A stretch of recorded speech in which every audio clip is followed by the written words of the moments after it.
All right. Hello, everyone. Thank you for coming here to my senior recital. I'm very excited. I've been practicing for a while. And yeah, it's going to be cool. And I'm going to do some marimba performances as well as snare drum. And yeah, just before, I'd like to thank the First Parish Congregational Church for hosting me today and letting me put on this performance in the sanctuary. And yeah, so now I'm going to introduce the first piece I'm going to be playing, which is the Jig from the Partita for Violin by J.S. Bach. And it was originally written for violin, and it was adapted for marimba in a book by the Royal Conservatory of England. And it has very, like many other Baroque pieces from the period, has a lot of motifs and repetitions within the structure, but it'll always change it up a little bit. So I hope you can see that in the piece, and yeah, without further ado, here we go.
My next piece, oh wow, that's loud.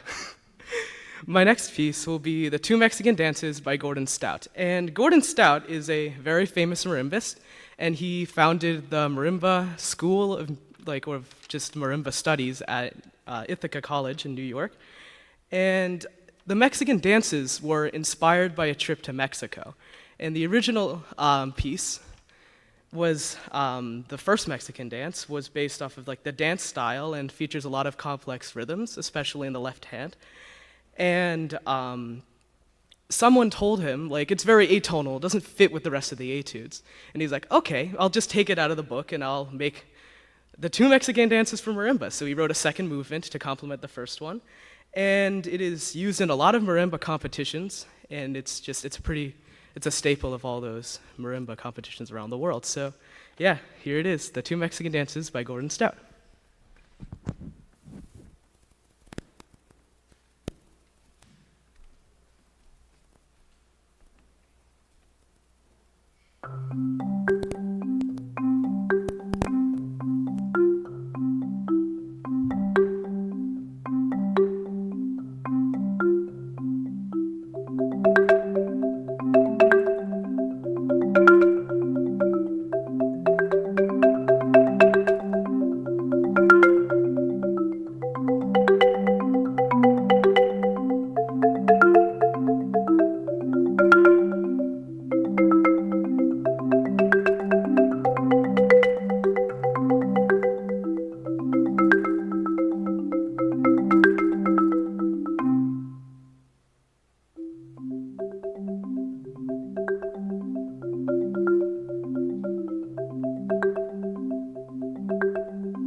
All right, my next piece will be a little bit of a switch from marimba. I'm going to be going over to the snare drum.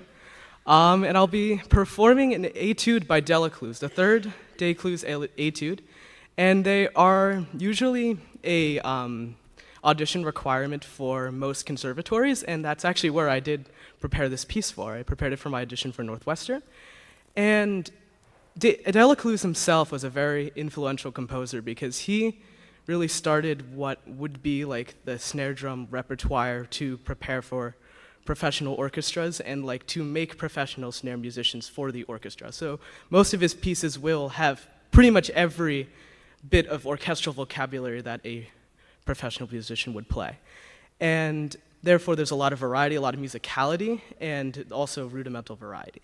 So without further ado, here's Delacluse number 3.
So now we're going to be moving back to marimba with the 2 movements from marimba by Toshimitsu Tanaka.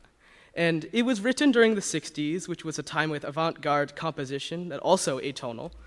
And it is a solo marimba performance that was created by Toshimitsu Tanaka, and he wasn't actually primarily a marimba composer. Many marimba composers just were good players and they'd make pieces for the marimba, but they weren't like composers otherwise.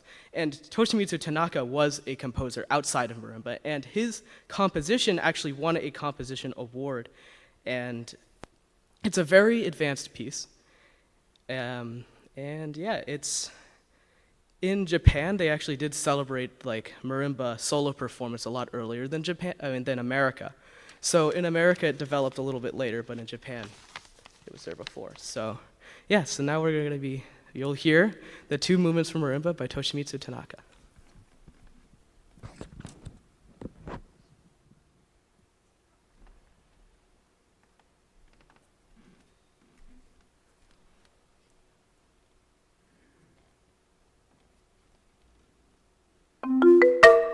Got to draw by stairs.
right.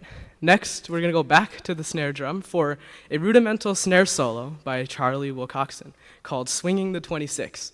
And unlike other rudimental solos, it kind of has more, it has more musicality and is more of a hybrid piece than just a militaristic rudimental stuff. So it has some musicality and interpretation within it as well. So here it is.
All right, now, oh, snares, thank you.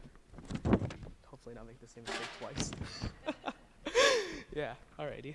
So before I introduce my last piece, I do want to give out some special thanks to people. Firstly, the teachers, the people that have helped me along the way. I got my wonderful teacher right there, Miss Sylvie, my solo performing teacher for 11 years now. It's been a really long time. It's been great.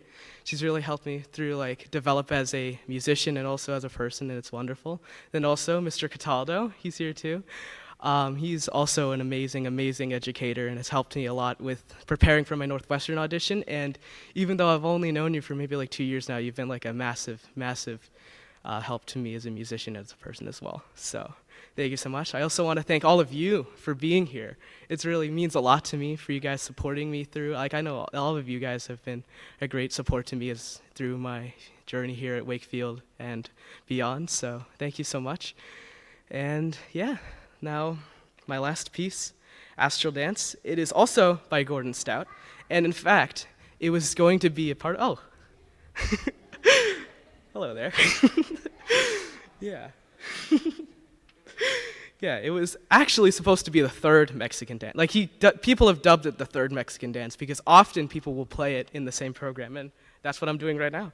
It is the most recent piece I've actually learned, and I really like it a lot. It's got and as the name suggests, it's got inspiration from just outside of astral. It's very space concerned, and there's you can tell from the harmonic structure that that's from where it was inspired.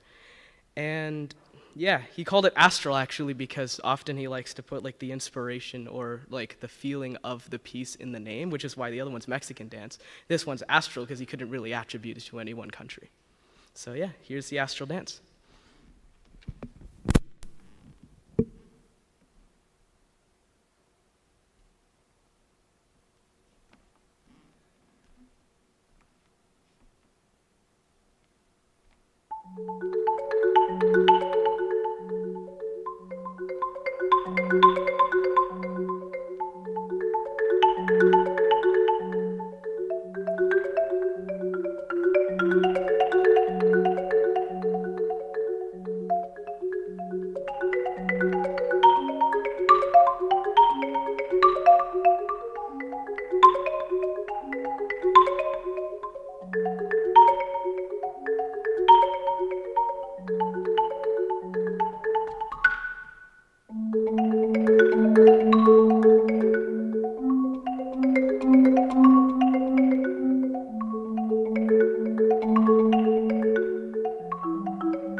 All right, thank you guys all for coming. Afterward, there'll be a light reception over in the vestry.